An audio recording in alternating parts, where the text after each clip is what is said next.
기쁜 안식일입니다.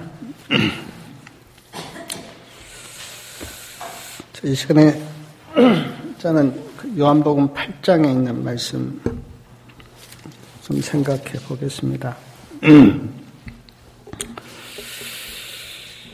8장 1절부터 11절, 우리가 참 많이 알고 있는 가늠한 여인에 대한 이야기.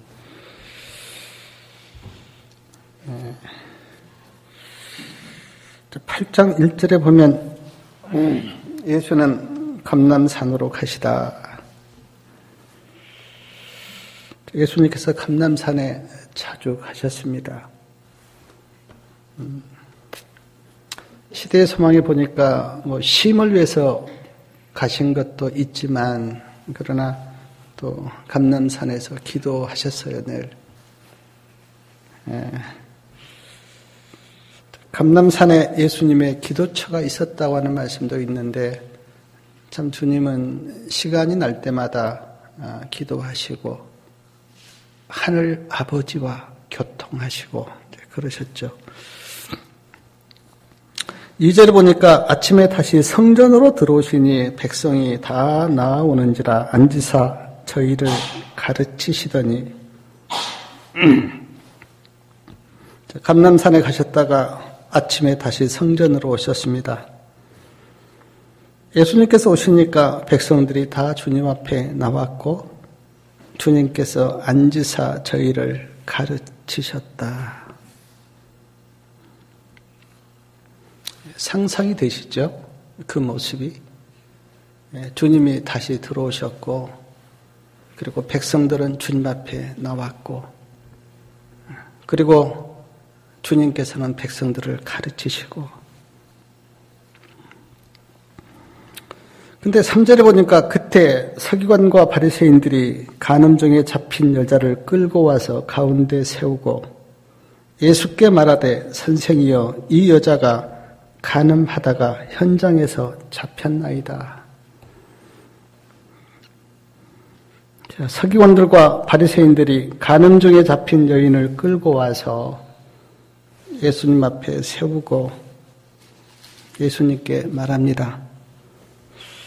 예수님, 이 여자가 간음하다가 현장에서 잡혔습니다. 모세는 율법에 이러한 여자를 돌로 치라 명하였거니와 선생은 어떻게 말하겠나이까?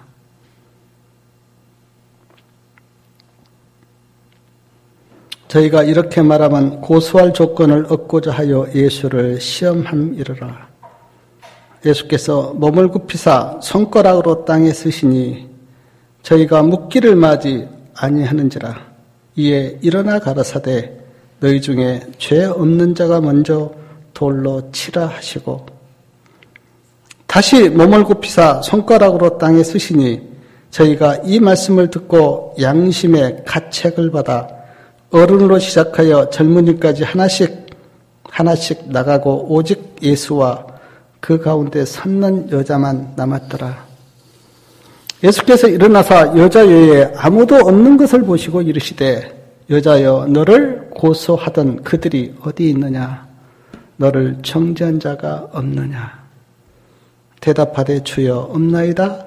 예수께서 가라사대 나도 너를 정죄하지 아니하노니 가서 다시는 죄를 범치 말라 하시니라.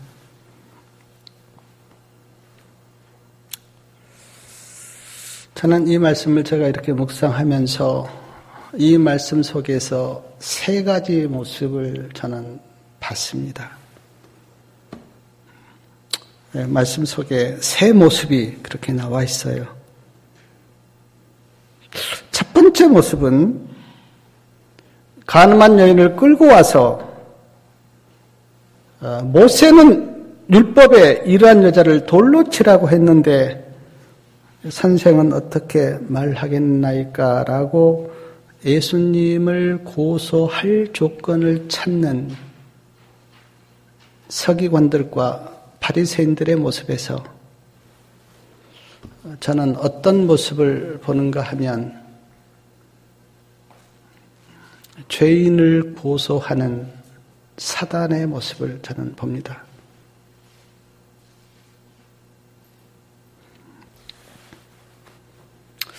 시대의 소망의 말씀을 보니까 예수님을 고소하기 위해서 서기관들과 바리새인들이 계획적으로 이 간음 사건을 꾸몄다는 말씀이 증언에 기록되어 있는데,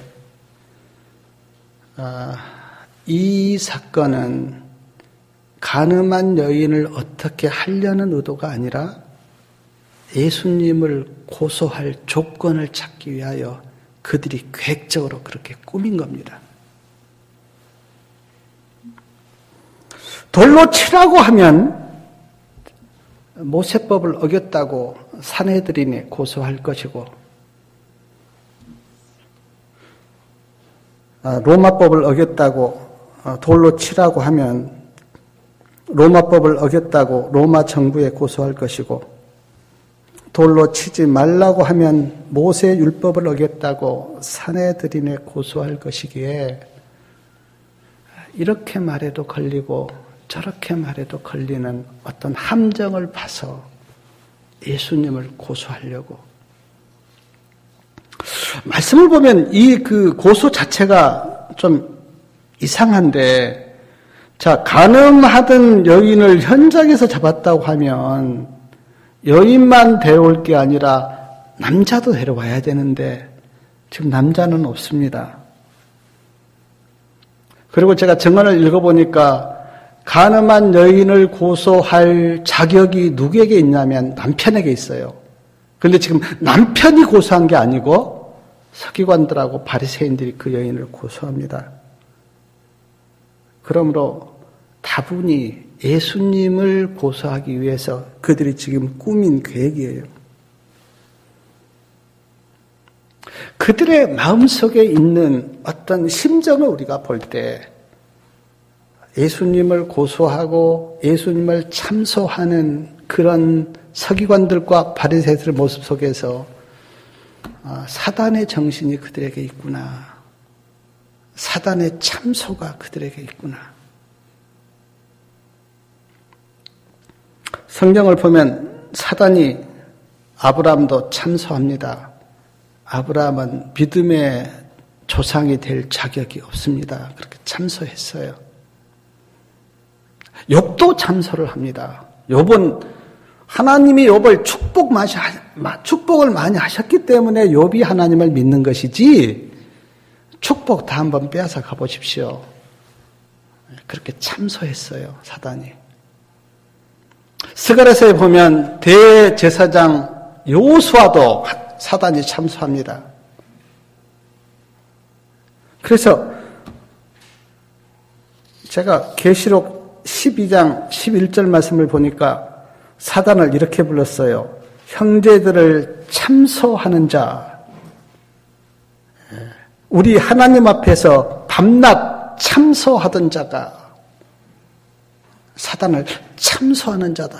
그렇게 불렀는데, 오늘 저와 우리 성도님들도 아마 기회만 있으면 사단이 그렇게 참소할 겁니다. 물론 지금은 사단이 하나님 앞에 못 가죠. 그러나 어쨌든 참소할 거예요.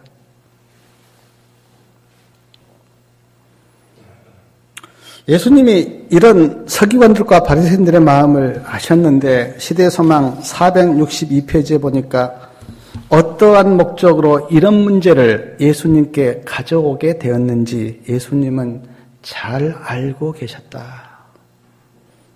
예수님이 우리 마음 다 아시잖아요.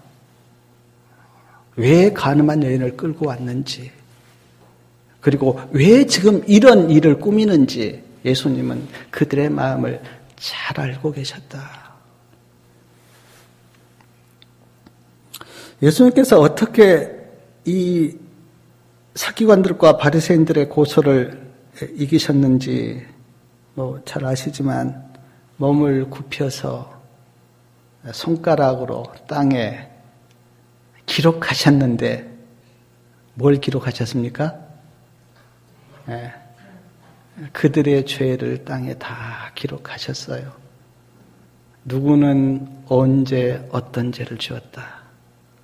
누구는 언제 어떤 죄를 지었다. 기록하셨어요. 자기들만이 아는 은밀한 죄가 땅에 기록되어 있는 걸 보고 말씀해 보니까 무슨 가책을 받았다?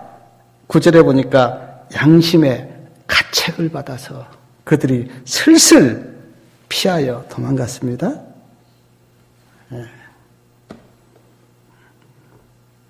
예수님이 아주 지혜롭게 이 대답을 하시려고 했다면 함정에 빠지는데 대답을 하시지 않고 가늠한 여인을 끌고 온 그들의 죄를 땅에 기록하면서 예수님께서 죄 없는 자가 돌로 쳐봐라. 그들의 죄가 앞에 있거든요.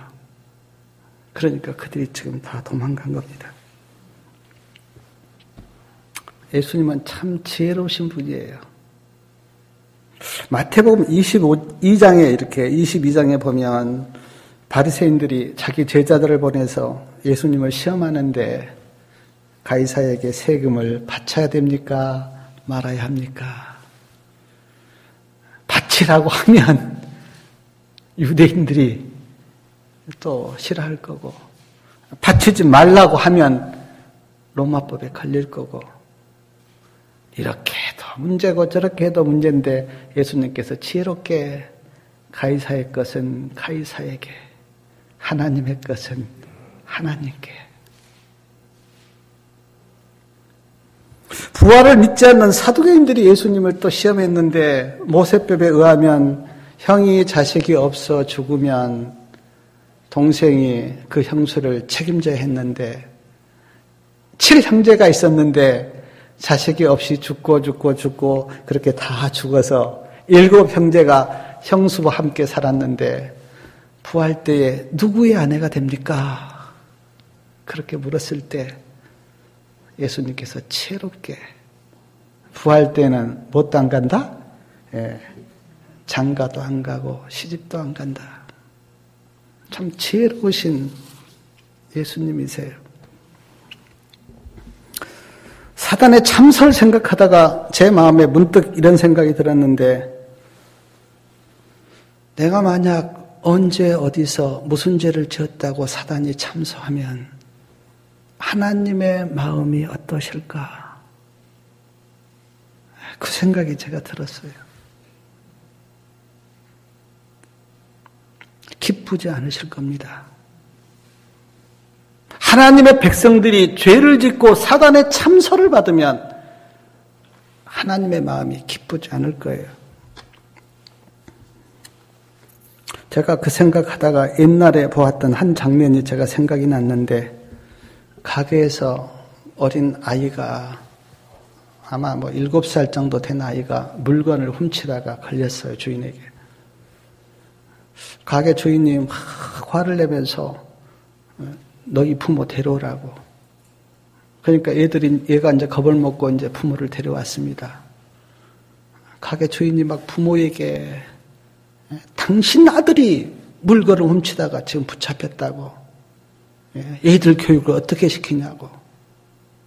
막 가게 주인이 막 그렇게 소리치니까 그 부모가 살살 빌면서 한 번만 봐달라고. 하나님이 그렇게 하신 건 아닙니다. 그러나 하나님의 백성들이 죄를 지어서 사단의 참소를 받으면 하나님의 마음도 기쁘지 않을 거예요. 오늘 말씀에 보면 예수님께서 그를 구원하시고 용서하신 다음에 제일 끝에 보니까 가서 다시는 죄를 범치 말라. 예수님도 그렇게 말씀하셨어요. 우리의 힘으로는 죄를 이길 수가 없죠. 그러나 우리를 도우신 예수님이 계시고 성령님이 계시고 예수님의 충보가 있고 두 천사가 우리를 따라다니면서 그 모든 말씀이 있고요. 성령의 은혜가 있고요.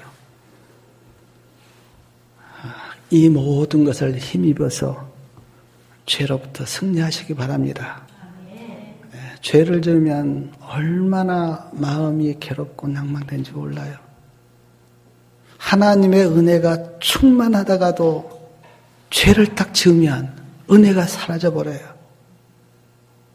마음이 괴로워요. 그러나 나보다 더 마음이 괴로우신 우리 주님이 계시다고 하는 것을 기억하시고, 참 사단의 유혹이 있죠. 세상도 우리를 유혹하죠. 그러나 사단의 능력보다 더 큰 주님의 능력으로 승리하는 생애를 사시기 바랍니다. 오늘 말씀에서 보게 되는 두 번째 모습은 간음한 여인의 모습. 저는 이 간음한 여인, 성경에서 등장하는 모든 인물은 물론 역사적인 사실이지만, 그러나 그 모든 인물 속에서 누구를 봐야 되냐면 자신을 봐야 됩니다. 간음한 여인의 모습에서 저는 나의 모습을 봤어요. 나의 모습. 간음한 여인이 죄를 지었습니다. 그런데 간음한 여인만 죄를 지었는가? 간음한 여인을 고소한 서기관들과 바리새인들도 죄를 지었고, 그곳에 모인 모든 사람들도 죄를 지었고, 저도 죄를 지었습니다. 그래서 저는 이 간음한 여인의 모습 속에서 나의 모습을 봐요. 성경에 기록된 이유가 그거 아닙니까? 이게 다 너의 모습이다. 그래서 로마서 3장 10절에 보니까 의인은 없나니 하나도 없다. 로마서 3장 23절에는 모든 사람이 죄를 범하였다. 제가 전에 이런 생각 해본 적이 있어요. 내가 지금까지 진 죄가 몇 가지나 될까?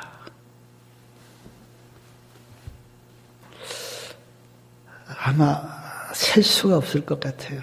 저는요. 제가 생각으로, 마음으로 누구를 미워한 죄들, 아까도 교만 이야기했는데 교만한 죄들, 남을 판단하고 정죄한 죄들, 셀 수가 없을 것 같아요. 제가 그 생각하면서 하나님의 은혜를 생각하니까 하나님의 은혜가 너무 큰 겁니다. 내가 그렇게 많은 죄를 지었는데 나를 구원하신 그 예수님의 은혜. 제가 그 죄만 바라보면 저에게는 소망이 없는데, 예수님께서 마태복음 9장 13절에 이렇게 말씀하셨잖아요. 내가 의인을 부르러 온 것이 아니라 죄인을 부르러 왔노라. 의인을 부르러 오셨다면 누가 소망이 있겠습니까? 우리들 중에. 그러나 예수님께서 죄인을 부르러 오셨다고 말씀하셨기 때문에 주님의 은혜가 너무 감사하고, 네, 주님 감사합니다.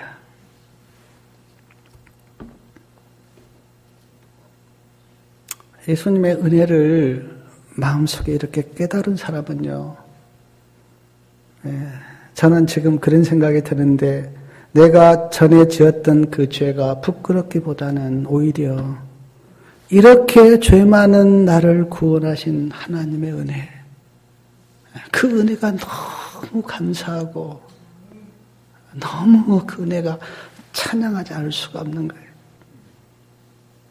내가 그렇게 죄가 많았는데 이 죄 많은 나를 구원하시는 하나님의 은혜가 너무 큽니다. 그래서 내가 지금은 그 나를 구원하신 그 은혜 때문에 구원의 삶을 내가 삽니다.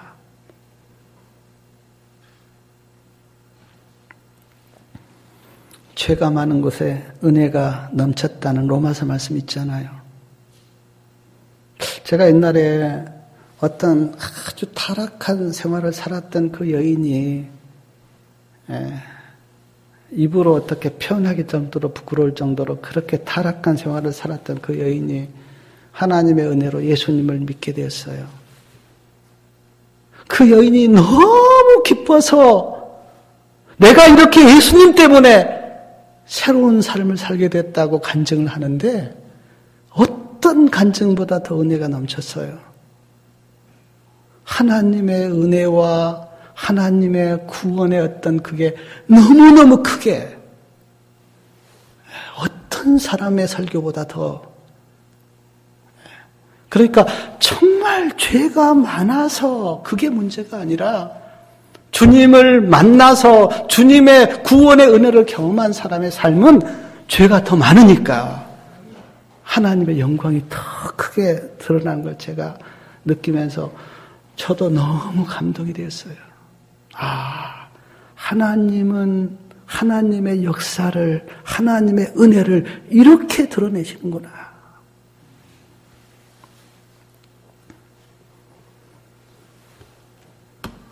사랑하는 여러분, 죄가 많지만 죄보다 더 예수님의 은혜가 크기에 예수님이 나를 구원하셨다고 고백하면 예수님께서 얼마나 큰 영광을 받으시겠습니까? 그러므로 정말 주님을 만나서 구원받은 자는 옛날의 삶이 전혀 부끄러운 게 아니라 오히려 더 그게 예수님을 찬양하는 기회가 되고 예수님의 은혜를 찬양하는 하나의 기회가 돼요. 이런 나를 예수님이 구원하셨다. 가늠한 여인 우리가 알잖아요. 지금 이 가늠한 여인이 내가 조금 이따 말씀드렸지만 얼마나 그 은혜와 그 주님의 구원의 감사가 컸으면 그 이 여인이 나중에 어떻게 살았는지 우리가 알잖아요. 저는 이 가늠한 여인을 이게 나였는데 내가 이런 사람이었는데 예수님이 나를 찾아오셔서 나를 구원하시고 참 주님이 나와 함께 하시는 그 은혜가 오늘 이 말씀 보면서 너무 크게 느껴졌고 이런 내가 어떻게 주님을 부인할 수가 있을까? 세 번째 모습은 예수님의 모습을 보는데 예수님의 모습이 나와 있잖아요. 가늠한 여인을 용서하시고 구원하시는 예수님의 모습. 11절 아까도 읽었지만 예수께서 가라사대 나도 너를 정죄하지 아니하노니 가서 다시는 죄를 범하지 말라. 온 우주에 인간을 정죄하고 심판하실 분은 예수님 한 분밖에 없는데 그 예수님께서 이렇게 말씀하세요. 나도 너를 정죄하지 아니하겠다.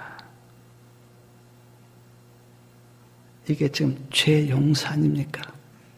죄 용서. 애은혜신 말씀에 보니까 죄 용서하고요 의롭다 함은 같다 그랬어요. 죄 용서하고 의롭다 하시면 같은 것이다.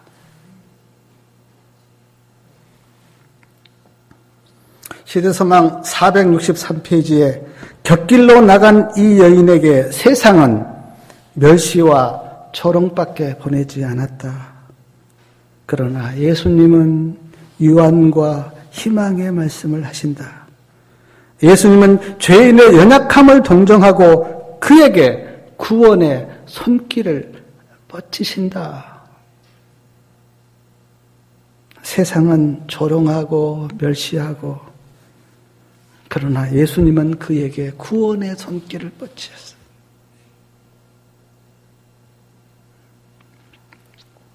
시대서망 463페이지에 사람들은 죄를 사랑하면서도 죄인은 미워한다. 그러나 예수님께서는 죄는 미워하고 죄인은 사랑하신다. 죄는 미워하시지만 죄인은 사랑하시는 예수님.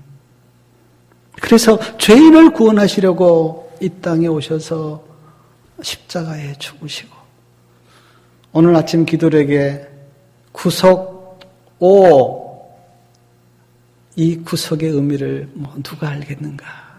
그런 그 애내신 말씀이 있었잖아요.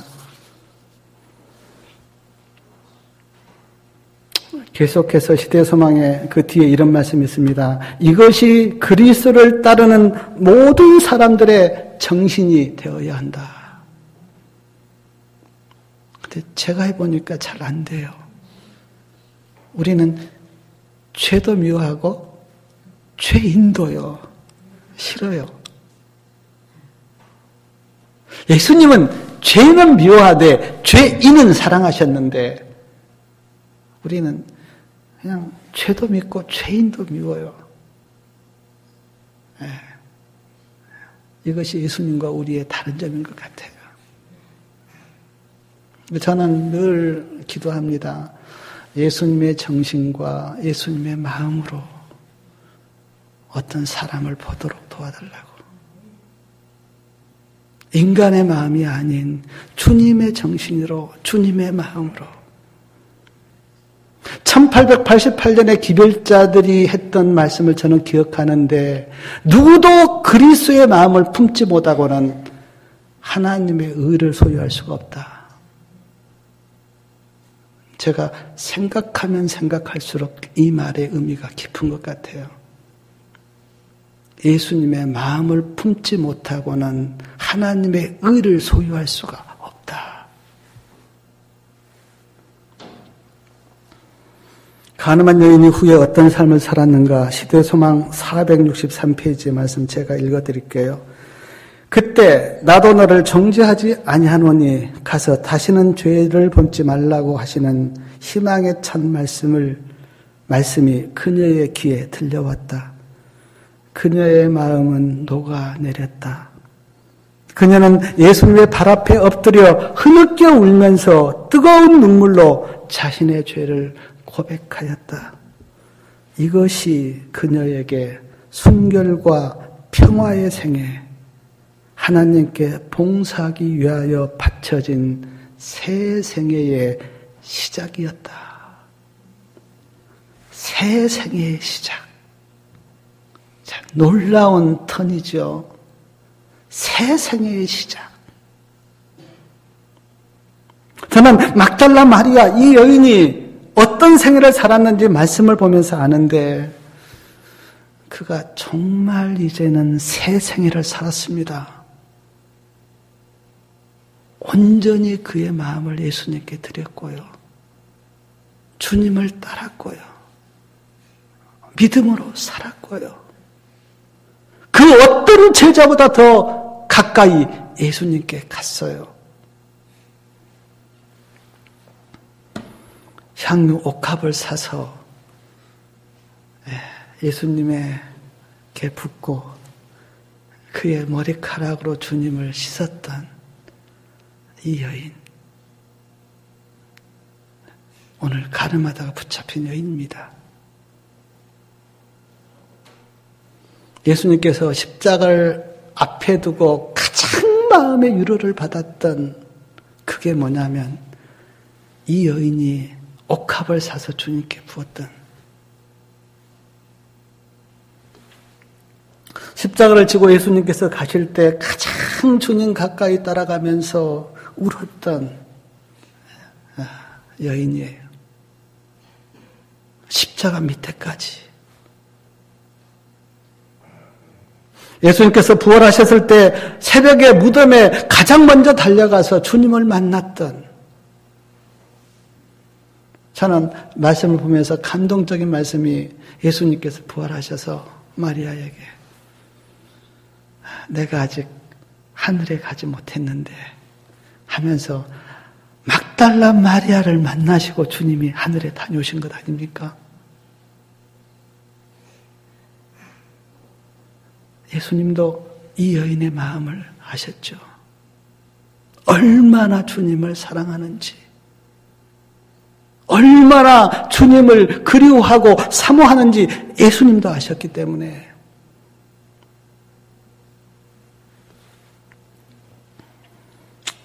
사랑하는 여러분, 가늠하다가 붙잡혔던 이 여인이 예수님을 만나서 이렇게 새 사람이 되어서 새로운 생애를 살았다면 우리도 그럴 수 있지 않습니까? 우리도 예수님 만나서 예수님의 은혜와 사랑을 경험하기만 하면요. 혹시 이런저런 문제로 마음 아프시고 힘드신 분이 계시면 예수님 앞에 나오십시오. 막달라 마리아처럼 예수님 앞에 나와서 예수님의 은혜와 사랑을 경험하면 그 주님의 은혜가, 그 주님의 의가, 그 주님의 능력이 그 사람으로 하여금 새 사람이 되게 하시고 새로운 생애를 살게 할 것입니다. 예수님이 계시는 한 아무도 절망할 필요가 없습니다. 막달라 마리아가 주님 만나서 구원받아서 새로운 삶을 살았다면 아무도 절망할 필요가 없어요. 누구나 예수님 앞에 나오시면 돼요. 예수님의 은혜는 지금도 임하고 있습니다. 예수님의 은혜는 제한이 없어요. 예수님은 죄인도 사랑하십니다. 주님 앞에 나오시면 돼요. 막달라 마리아 생각하시면서 나를 사랑하시는 그 예수님 마음에 기억하시고 이 세상의 삶이 참 힘들어요. 제가 며칠 전에 참 어떤 분에게 이렇게 전화를 드렸는데 제가 뭐 이름은 밝히지 않을게요. 그분이 애들 이렇게 잘 키워서 이렇게 살만하니까 애들이 이제 학교 졸업하고 직장 들어가서 돈 벌만 하니까 병이 다 찾아온 겁니다. 병이. 인간의 삶은 그런 것 같아요. 그냥 정신없이 살다가 뭐 애들 키우고 어느 정도 커서 뭔가 좀 편안함해지면 사람은 늙어지는 거 아닙니까? 그럼 병이 찾아오고 주님 없이는 아무 소망이 없습니다. 저는 전에부터 이런 마음 들었어요. 하나님께서 우리에게 생명을 허락하신 것은 오직 하나, 구원을 받도록 하기 위해서. 그거 아니면 제가 전에 들었던 이야기인데 만약 내가 살아온 삶을 다시 한번 살도록 한다면 아무도 그렇게 살 사람 없대요. 인간의 삶은 죄된 삶이고 좋은 일보다는 더 힘든 일이 많고 그래요. 그러나 오늘 우리가 소망을 갖는 것은 그러나 예수님이 나의 구원이 되시고 예수님이 나를 사랑하시고 나에게 은혜를 베푸신 그 은혜가 있기 때문에 그래도 오늘 우리가 소망을 갖고 살지 않습니까? 모든 주의 성도님들에게 하나님의 은혜가 임하기를 바라고 막달라 마리아처럼 꼭 예수님 앞에 나가서 구원의 축복을 받기 바랍니다. 그리고 설 잘 세시고 가족 모두 건강하시기를 바랍니다.